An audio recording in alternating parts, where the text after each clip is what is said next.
शिरोळ तालुक्यातील गौरवाड येथील प्रगतिशील शेतकरी अनिल धनपाल केस्ते यांच्या केळीबागेतून सुमारे 2 टन तयार केळी घडावर चोरट्यांनी डल्ला मारलाय। याची बाजारभावाप्रमाणे किंमत सुमारे 50,000च्या आसपास आहे। ही चोरीची घटना शनिवारी मध्यरात्रीच्या आसपास घडली। यावर घटनास्थळावरून मिळालेल्या माहितीनुसार गौरवाड कवठेगुलंद माळभाग रस्त्यावर अनिल केस्ते यांची 1.5 एकर G9 जातीच्या केळांची बाग आहे। सध्या बागेतील झाडांना केळांची घडे विक्रीसाठी तयार आहेत।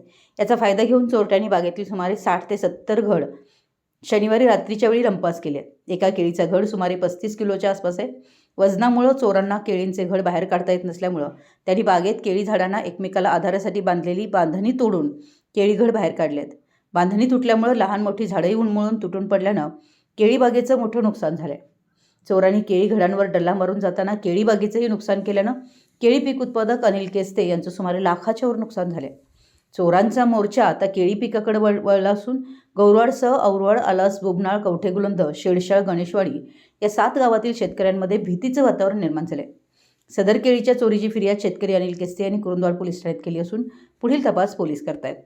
मराठी एस न्यूजसाठी गौरवाडहून अनिल जासूद।